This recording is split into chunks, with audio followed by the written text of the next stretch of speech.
Hello everyone. आज जो है स्टिरप्स जब तैयार किए जाते हैं तो बार वेंडर को निर्देश देना होता है कि किस साइज़ का स्टिरप तैयार करना है। तो हम अपने स्टिरप्स के या तो इंटरनल डायमेंशन उसको बताते हैं और या एक्सटर्नल डायमेंशन बता देते हैं कि हमको आउटर टू आउटर इतना चाहिए या इनर टू इनर इतना चाहिए। इसके बाद जो है बार वेंडर अपनी स्किल से ही स्टिरप को बेंड करता है। बेंड करते समय अनस्किल्ड जो वेंडर होते हैं उनको काफ़ी समस्या आती है, क्योंकि कोई मेजरमेंट के बारे में हम गाइड नहीं करते। एज ए इंजीनियर हमको जो है जो कटिंग लेंथ और बार हम कैलकुलेट करके बताते हैं कि एक स्टिरप बनाने के लिए जितना कटिंग लेंथ लेनी है एक स्टिरप के लिए, उसमें किस किस जगह से उसको मोड़ना है। अगर हम मार्किंग कर दें तो ये बार वेंडर के लिए बहुत ही लाभप्रद होगा। तो marking of stirrups for bar vendor के लिए स्टिरप्स में जो बार हम लेंगे, टोटल कटिंग लेंथ लेते हैं, उसमें मार्किंग करके हम देते हैं कि कहाँ कहाँ से कितना लंबा स्ट्रेट रखना है, कितना बेंड करना है। तो उसके बारे में देखिए, एज पर लास्ट वीडियो हमने हमारा जो पिछला वीडियो है BBS 8, उसमें हमने एक स्टिरप्स का डिज़ाइन किया था। तो उस वीडियो के कंटिन्यूएशन में ही हम इस वीडियो को बना रहे हैं। जो ये हमने एग्जाम्पल लिया है ये उसी वीडियो का लिया है। बीम का साइज 300 बाई 600 mm का है। इसमें एक ये स्टिरप्स बना हुआ है, 8 mm डाया का स्टिरप प्रयोग किया गया है। तो इस स्टिरप में का साइज कितना होगा, इंटरनल जब हम आईएस कोड मेथड का यूज़ करते हैं तो इंटरनल डायमेंशन हम स्टिरप के निकालते हैं, यानी वर्टिकल हाइट A और ये हॉरिजॉन्टल डिस्टेंस E, स्टिरप्स के इनर टू इनर डिस्टेंस। और अगर ट्रेडिशनल मेथड यूज़ करते हैं तब हम A' निकालते हैं स्टिरप का आउटर डायमेंशन और हॉरिजॉन्टल और वर्टिकल दोनों डायरेक्शन में आउटर डायमेंशन। तो देखिए ये हमने पिछले वीडियो में भी समझाया हुआ है, यहाँ भी हम उसकी एक शॉर्ट में कैलकुलेशन कर ले रहे हैं कि आईएस कोड मेथड का जब अगर हम यूज़ करेंगे तो उसमें हमको A इंटरनल डायमेंशन चाहिए। तो कैसे निकलेगा, टोटल हाइट हमारी 600 है, इसमें से ये कवर घटा दीजिए दोनों तरफ से, क्लियर कवर। तो ये 2 × 40 mm का यहाँ कवर हमने एज्यूम कर लिया। तो 40 mm का कवर एज्यूम कर लिया, आप यहाँ नोट भी कर दीजिए 40 mm का, इधर से भी 40 mm का है। तो ये कवर हो गया। तो दोनों तो 2 टाइम्स कवर माइनस कर दिया। इसके बाद हमको अंदर तक से नापना है, इसलिए 8 mm ऊपर से 8 mm नीचे से, यानी 2 × 8 mm और कम करना होगा। तो हमारी ये वर्टिकल हाइट ज्ञात हो जाएगी। ये हमारी 504 mm हो गई। इसी तरीके से हॉरिजॉन्टल डिस्टेंस हम E की कैलकुलेशन करते हैं। ये 300 है, 300 में से ये 2 कवर घटा दीजिए 40 mm के, तो 2 × 40 हो गया। और ये 8 mm और 8 mm यानी 2 × 8 mm ये और घटा दीजिए, तो ये हमारा 204 mm ये E की वैल्यू आ गई। इसी तरह से ट्रेडिशनल मेथड अगर हम यूज़ करते हैं तब इसमें एक्सटर्नल डायमेंशन हमको लेने पड़ते हैं, यानी स्ट्रप के बाहर से बाहर तक की दूरी। तो जब ये हाइट लेंगे तो इसमें केवल कवर ये घटेगा, एक कवर ये घटेगा। तो 600 - 2 × 40 केवल माइनस किया जाएगा, इसमें से 300 - 2 × 40 माइनस किया जाएगा। ये हमारा 520 mm हो गया, ये 220 mm हो गया। तो ये A' और E' से रिप्रेजेंट किया है ट्रेडिशनल मेथड के लिए, और ये है आईएस कोड मेथड के लिए। इसके बाद वर्टिकल स्ट्रेट, इस स्ट्रिप की जो हमारी स्ट्रक्चर है उसमें हम ये देखते हैं, ये हमने एक स्ट्रिप बना लिया। इस स्ट्रिप में यहाँ से यहाँ तक ये 90 डिग्री का कर्वेचर है, ये 90 डिग्री का कर्वेचर यहाँ पर है, 90 डिग्री का कर्वेचर यहाँ पर है, और ये हमारा क्वार्टर सर्किल है। यहाँ पर हमारा ये 135 डिग्री का बेंड बनाना पड़ता है। तो ये हमारा 135 डिग्री का बेंड एक सिरे पर है और इधर से दूसरे सिरे पर भी 135 डिग्री का बेंड है। तो स्टेट का मतलब ये हुआ कि जहाँ से हमारा कर्वेचर ख़त्म होता है यहाँ से यहाँ तक ये स्टेट लेंथ कितनी है इसकी कैलकुलेशन करनी है। इधर से हॉरिजॉन्टल में भी ये स्टेट लेंथ कितनी है इसकी कैलकुलेशन करनी है। तो इसकी कैलकुलेशन करने के लिए हम एक बार इस फिगर को ज़रा देख लें।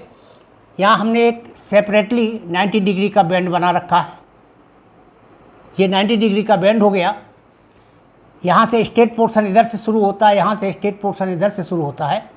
ये पिछले वीडियो में हम एक्सप्लेन कर चुके हैं कि यहाँ से यहाँ तक की ये डिस्टेंस 2d के बराबर होती है। k बराबर 2 के लिए ध्यान रखें, तो ये 2d के बराबर होती है और ये यहाँ से आउटर डिस्टेंस जो होती है ये 3d के बराबर होती है। तो इस जगह से यहाँ तक की डिस्टेंस 3d है, इस जगह से यहाँ तक की डिस्टेंस 2d है। यही चीज़ इधर से वर्टिकल डायरेक्शन में लागू होगी, यही चीज़ हॉरिजॉन्टल डायरेक्शन में लागू होगी। यहाँ से यहाँ तक 3d, यहाँ से यहाँ तक 2d।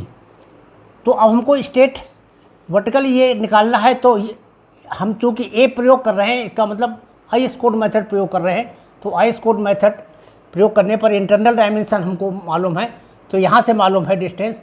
तो यहाँ से केवल 2d ही कम किया जाएगा, इधर से 2d कम हो जाएगा, इधर से 2d कम हो जाएगा, तो वही 4d हो गया। a माइनस 4d इसमें आ जाएगा, e माइनस 4d इसमें आ जाएगा। तो ये हमारे स्टेट पोर्शंस की लेंथ हमारी इस तरह से हो गई। ये हमारा 90 डिग्री का कर्वेचर है, ये 4d की लंबाई के बराबर होता है। ये भी 4d हो जाएगा, ये भी 4d हो जाएगा। ये 135 डिग्री का बेंड है यहाँ पर, इसलिए इसकी लेंथ जो है कर्व लेंथ ये हमारी 6d के बराबर होगी। और state portion as per IS code 8 dia के बराबर यहाँ बेंड पर लिया जाता है। तो ये बस इसी गणना को यहाँ पर केवल किया गया है। Vertical state a minus 4d और a माइनस 4d को हमारा 472 mm आ गया। इसी को हम ट्रेडिशनल मेथड से भी अगर कर सकते हैं, तो उस केस में अगर ट्रेडिशनल मेथड में अगर हमको a मालूम हो तो इसमें से 3d कम करना होगा। तो उस केस में 3d कम कर देंगे तो 3d इंटू 2 ये 6d घटाना होगा कैपिटल। ये a minus a dash minus 6d,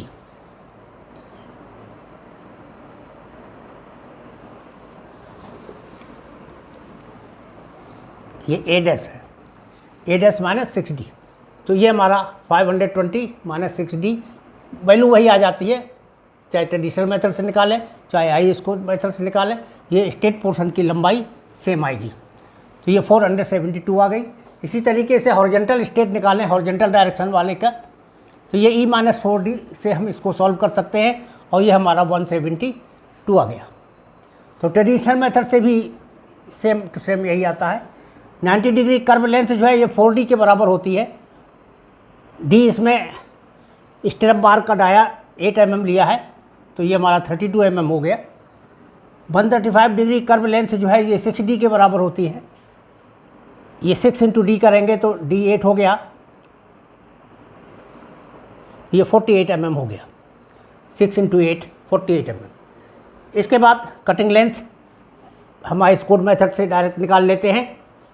2 into a plus E plus 24d, ये सॉल्व किया तो ये हमारा 1608 mm आ गया। ये कटिंग लेंथ अगर आप डिटेल में देखना चाहते हैं तो पिछला वीडियो BBS 8 आप देख सकते हैं। इसके बाद अब मार्किंग। अब आइए मेन चीज़ है मार्किंग। हमको ये पता चल गया कि हम जो छड़ को बेनेंगे किसी एक सिरे से लें। इस सिरे से ये स्टेट पोर्शन 8 डाया के बराबर है, फिर ये बेंड आएगा कितना 6d के बराबर आएगा। 8d ये होगा, 6d ये होगा, फिर यहाँ से यहाँ तक ये आएगा हमारा a माइनस 4d, फिर ये 4d, फिर यहाँ से यहाँ तक e माइनस 4d, और फिर यहाँ से यहाँ तक की दूरी ये 4d के बराबर है, और यहाँ से यहाँ तक की दूरी डिस्टेंस a माइनस 4d के बराबर है, फिर ये 4d है, फिर ये e माइनस 4d है, और इस तरह इसके बाद फिर 6d है, और 6d के बाद फिर 8d यहाँ पर है। तो इस तरह से ये हमारे टुकड़ों में हमने अपने स्टेरप्स के डिस्टेंस की गणना कर ली है। इसी क्रम में हमने कटिंग लेंथ निकाल ली। एक छड़ हमने सीधी ली जिसकी कटिंग लेंथ इतनी है 1608 mm जो कि यहाँ से निकली है। हमने पूरी छड़ की लंबाई ले ली। अब इस छड़ में हमको मार्किंग करनी है। अगर हम मार्किंग करके एक बार बता दें बार बेंडर को तो फिर वो आसानी से काम कर लेगा। यहाँ देखिए सबसे किनारे कितना है 8D के बराबर, ये स्ट्रेट पोर्शन रखा जाएगा, इसमें कोई कर्वेचर नहीं आएगा। इसके बाद ये 6D जो है ये हमारा 48 mm है, इसमें कर्वेचर केवल आएगा, यानी बेंड इस यहाँ से और यहाँ इन दोनों के बीच में ही हम बेंड करेंगे। तो जो भी बेंड आएगा हमारा ये 135 डिग्री का, उसमें ये 6D लेंथ में कवर हो जाएगा। इसके बाद ये स्ट्रेट पोर्शन है A-4D के बराबर, ये 472 mm है, ये स्ट्रेट रहेगा। इसके बाद फिर ये 90 डिग्री वाला बेंड आ गया, ये 4D बेंड केवल इसी जगह, यानी यहाँ 2 निशान लगाने होंगे, एक इस जगह लगाइए, एक इस जगह लगा दीजिए। तो इसी पोर्शन के बीच में बेंड कर देगा वो। यहाँ से यहाँ तक फिर ये हॉरिजॉन्टल स्ट्रेट वाला आ गया E-4D, ये 172 आ गया। फिर ये 4D 32 mm, ये 2 निशान लगा दीजिए। इसके बाद फिर ये लंबी भुजा है वर्टिकल वाली, तो A-4D की दूरी पर निशान लगा दीजिए। फिर बेंड के लिए 32 mm का 2 निशान यहाँ पर लगा दीजिए। फिर हमारा ये हॉरिजॉन्टल डिस्टेंस E-4D, ये निशान लगाइए यहाँ पर। और ये अब ये सिरे वाला आ गया, सिरे पर 6D है, तो ये 48 mm ये हो गया, और 64 mm ये 8D है, ये 64 mm हो गया। तो इस तरह से अगर हम ये सारे निशान लगा दें तो यहाँ से क्लियर है कि जो बेंड का पोर्शन देना है, यानी बेंड लगाना है उसको, तो केवल 6D लंबाई में बेंड रहेगा, यानी यहाँ पर कोई कर्वेचर नहीं आना चाहिए।